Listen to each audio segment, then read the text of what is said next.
Preciso falar agora sobre o Vasco da Gama, que está em vias de anunciar a chegada de Maurício Lemos. Entre Vasco e Atlético, tudo acertado para um empréstimo de uma temporada. O Maurício Lemos também concordou com a transferência. É uma negociação que quase aconteceu em agosto do ano passado e que deve ser oficializada, proclamada a qualquer momento. Vasco também tem a intenção de contratar Gabriel Veron, atacante revelado no Palmeiras, que pertence ao Porto e esteve emprestado na temporada passada ao Cruzeiro. O problema é que, assim como o Vasco, todos os outros 3 clubes que procuraram o time português foram avisados de que só vai haver negócio em definitivo. E os clubes brasileiros pretendiam ter o Gabriel Veron por empréstimo.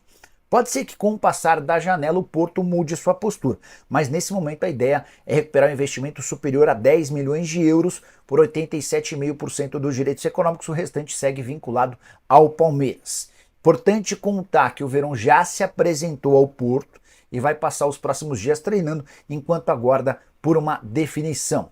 A saideira em relação ao Vasco, 5 reforços contratados e confirmados, já estou incluindo também o Lemos. Além dele chegaram o goleiro Fusato, os zagueiros Oliveira e Lucas Freitas, além do volante Tietê. O Vasco, principalmente tendo em vista que, pelo menos no médio curto prazo, o Vasco não vai ter grana, investimento suficiente para fazer grandes movimentações no elenco. Trazer jogadores de um nível técnico muito mais alto, porque isso custa dinheiro e o Vasco, a gente sabe, tem problemas, questões financeiras. Então, acho que a chegada do Carille é muito nesse sentido, de trazer um treinador que reconhecidamente consegue ajustar e montar bons sistemas defensivos, fazer equipes equilibradas. É um treinador que não causa assim, grande admiração na torcida, porque está abaixo da expectativa do que a torcida imaginava. Mas se a gente for pegar, por exemplo, o trabalho do Carille no Santos, onde teve muita gente que torceu o nariz, mas assim, o Santos não passou grandes riscos dentro da Série B do Campeonato Brasileiro. Praticamente o campeonato inteiro ali, sempre no G4. Jogava um futebol vistoso? Não. As equipes do Carille, que a gente vai pegar aqui de histórico, não são equipes que jogam um futebol muito vistoso. E nem sempre é o que o momento exige, né? Mas é isso que eu ia chegar. Mas o que é que o Vasco precisa hoje? O Vasco precisa hoje de um time equilibrado, um treinador que consiga dar o Vasco um ajuste, um equilíbrio, que o Vasco faça uma temporada sem maiores sustos. E aí eu acho que a contratação dele é muito nesse sentido. Com relação às carências, estão escancaradas, assim, eu acho que o Vasco ainda precisa realmente de um zagueiro para chegar para ser o titular. Eu acho que do que tem de elenco, na minha visão, só o João Vitor chega assim com condições de ser o titular da zaga do Vasco. Lucas Oliveira é um zagueiro um pouco mais experiente, estava no Cruzeiro, estava emprestado no Japão, mas assim, acho que é muito mais pensando numa composição de elenco do que um zagueiro para chegar e ser titular. O Lucas Freitas, muito jovem ainda, formado na base do Palmeiras, tem potencial, estava emprestado ao Juventude, mas eu acho que é muito mais pensando em desenvolver do que também exatamente chegar e jogar. Gosto do nome do Lemos, assim como gostava do nome do Balbuena. Então, assim, precisa de um zagueiro para chegar para ser o titular. Talvez precise até mais do que de um zagueiro, mesmo com os nomes do Lucas Freitas e do Lucas Oliveira. E no setor de ataque, assim, o Vasco terminou a temporada praticamente jogando com um lateral jogando de ponta. Era Pumita de um lado, o Leandrinho do outro, porque praticamente não tinha ponta. No meio-campo, principalmente com o retorno do Jair,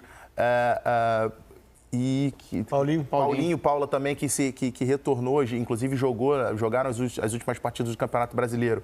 Acho que dá uma melhorada com relação ao nível técnico do time, mas assim, está escancarado que principalmente o sistema defensivo Vasco precisa de um zagueiro para chegar para ser titular e pelo menos aí, na minha visão, uns 2 jogadores de ponta aí. É isso, né, Ramon? A gente já imaginava assim, algumas carências no elenco do Vasco como um todo, mas que com a contratação do Carille, o sistema defensivo fosse visto com mais atenção nesse momento, até por conta das saídas também, as saídas dos zagueiros que muitas vezes foram contestados, no caso do Léo e do Maicon. O Maicon está na iminência de sair também, se não me engano. Eu nem contei com o Maicon. Ele já está com acerto com o Curitiba. Exatamente. O Léo já foi anunciado pelo Atlético Paranaense. Isso que o Pedro falou, bate casa exatamente com isso, né? Lucas Freitas e o Lucas Oliveira. Assim, em relação ao Fábio Carille, eu acho assim, não sei se era a primeira opção ou segunda opção do Pedrinho, mas em relação ao que tem, voltando ao mercado de técnico, é uma contratação boa, eu gostei muito desse nome, muito pela sua organização. O Carille é um time, reclama que não joga futebol vistoso, beleza, mas tem resultado, tem organização, tem calma e tem padrão. Eu acho que o Vasco hoje precisa disso, um treinador que dá padrão que dá segurança ofensiva para que aí sim o Vasco consiga passar para um outro ponto, criação de jogadas, né? O Vasco sofreu muito com a instabilidade do Paí e do Coutinho em 2024 e precisa se resolver em relação a isso. E o Vasco caiu também ali com o Rafael Paiva de rendimento porque perdeu seus 2 pontas, né? O Vasco jogava em transição. Quando você perde seus 2 jogadores de transição, seu futebol normalmente vai cair. Então o Carille foi muito enfático nisso, precisa de 2 pontas ou 3, a depender de quanto tempo. Se bem que o Watson já volta agora, né?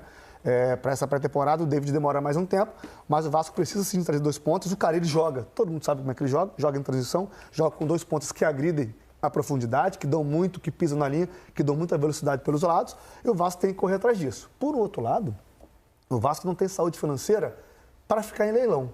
E aí tem que ser o poder de convencimento do Pedrinho, do Felipe, do Marcelo Santana, para que eles consigam convencer o jogador que vestir a camisa do Vasco, que é muito bom, de vir para cá que você vai ser valorizado, você vai jogar campeonatos e você vai ser visto.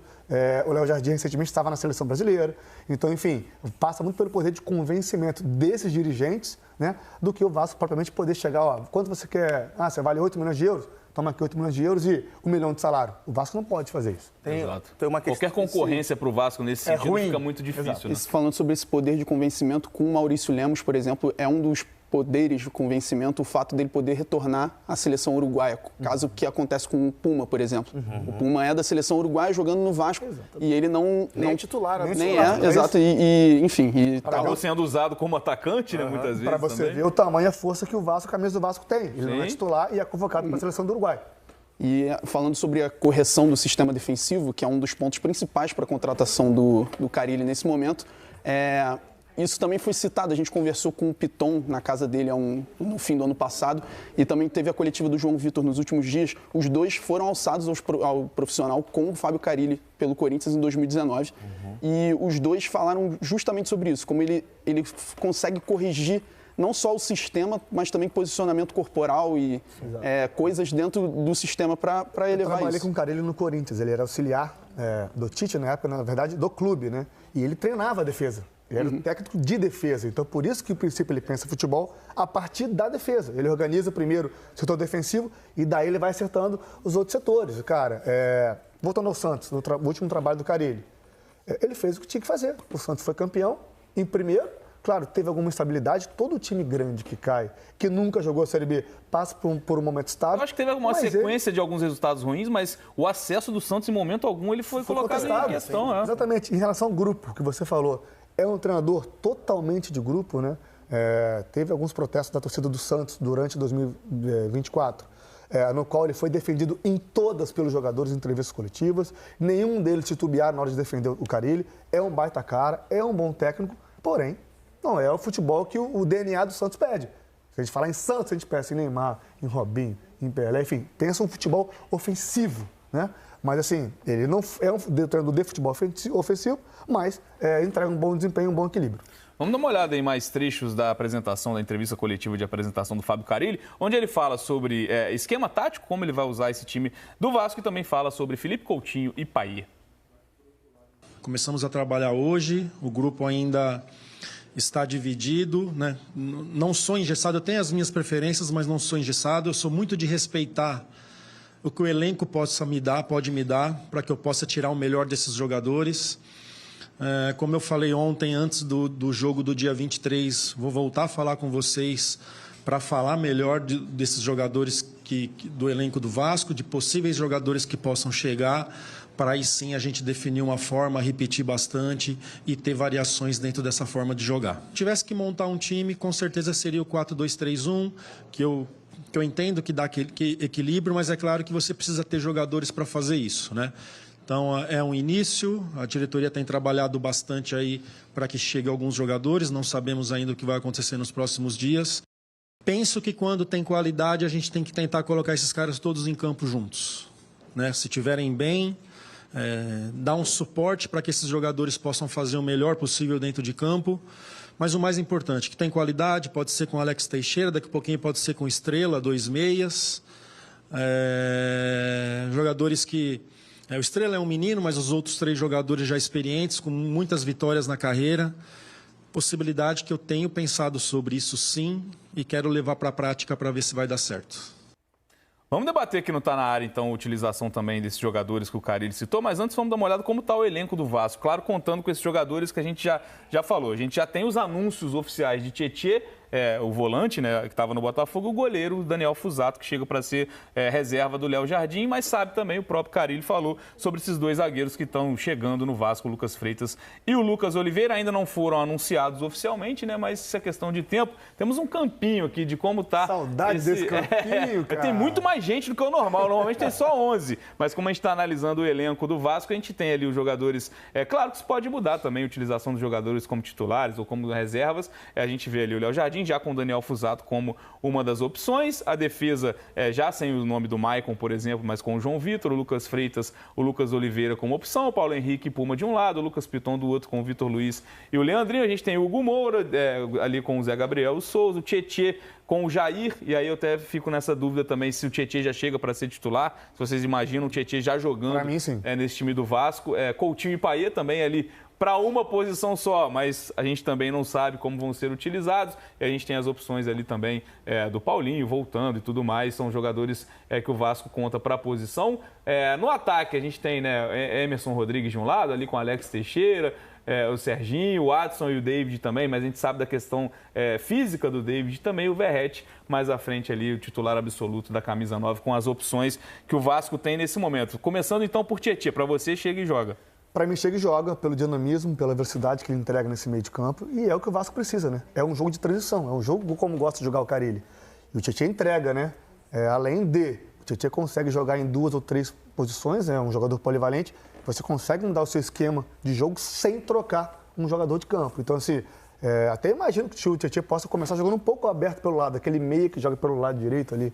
Enfim, isso eu já estou projetando lá na frente, mas não sei nem como é que o Carille vai pensar esse time. Mas, assim, reforço do Jair, Paulinho, Hugo Moura, o meio de campo do Vasco está reforçado, Tietê, deixa eu ver quem mais está ali. Até mesmo esses reforços internos, né, de jogadores voltando de lesão, pode ser importante. Né? Até o próprio garoto Estrela, que é o meia com muito potencial, que teve uma lesão séria, ficou um tempo afastado, estreou, já fez jogo contra o São Paulo. Sim. É um jogador interessante para olhar em 2025. Enfim, é um elenco que precisa, assim, encontrar esse equilíbrio.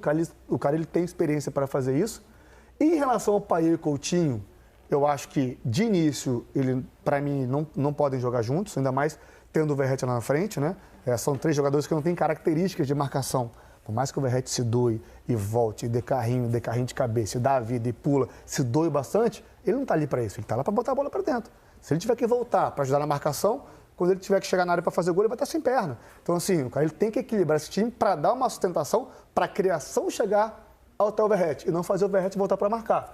Eu acho que de início não, ele vai ter que escolher, é uma escolha difícil, vai depender muito de como eles se apresentarem agora na pré-temporada, como for o desenrolar desse início dos treinamentos, mas é uma equipe assim, que precisa de reforço, mas está se encaminhando. Como eu falei, o Vasco não tem saúde financeira para adquirir, comprar e pagar lá a transferência, mas está se encaminhando, está se reforçando, se confirmar o Maurício Lemos é um baita do reforço, eu acho que chega também para ser titular, tem 29 anos, me espantou, para mim já tinha 32, fui até olhar aqui, tem 29 anos ainda, então tem muita lenha para queimar o Maurício. É por aí, Moreno. E lembrando, claro, a gente está analisando dentro das limitações que o Vasco se encontra nesse momento, né? Então, por partes, assim, a gente viu ele falando ali que o esquema que ele prefere é o 4-2-3-1, é o esquema que a gente se acostumou a ver o Carille jogando. Hoje a grande dificuldade é que ele não tem esses jogadores de características de lado de campo. Porém, se a gente for pegar os 2 últimos jogos que o Vasco fez no Campeonato Brasileiro do ano passado, onde foram 2 bons jogos que o Vasco fez contra o Atlético e contra Cuiabá, eu trabalhei inclusive no jogo contra o Cuiabá, o Felipe, que foi o treinador interino ali naquela reta final de campeonato,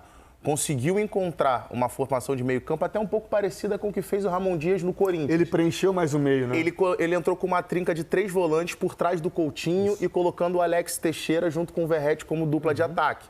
O Jair sendo esse primeiro volante, porque embora a gente tenha se acostumado a ver o Jair como um segundo volante, mas como um primeiro volante para qualificar a saída de bola, porque o Jair tem mais qualidade técnica do que o Matheus Carvalho, do que o Hugo Moura. Então, o Jair sendo esse primeiro volante e o Hugo Moura e o Matheus Carvalho como esses volantes de lado, justamente para quê? Porque são jogadores que fisicamente têm uma entrega maior. Então, para dar cobertura para conseguir cobrir subida do Piton, subida do PH ou do Pumita, e funcionou muito bem nesses 2 jogos contra Atlético Mineiro e contra Cuiabá. Então, assim, não é que eu estou dizendo que tem que jogar dessa forma, mas, assim, acho que são exemplos que, obviamente, a comissão técnica do Carille vai se debruçar para estudar, onde, de repente, você pode ter um time que defensivamente não é exposto, mas que você consiga encontrar ali mecanismos para que você, de repente, consiga, numa partida, eventualmente, você encaixar um Payet e Coutinho. Sim. Concordo. Se a gente for pensar um Vasco e Botafogo, um Vasco e Flamengo, um Vasco e Palmeiras, acho difícil você imaginar começar o jogo já de cara com Payet e Coutinho, porque fisicamente você acaba ficando um pouco mais limitado. Mas um jogo onde sabidamente você sabe que o Vasco vai ter mais posse de bola, que o Vasco vai ter um pouco mais de controle de jogo, eu acho que vale a pena testar.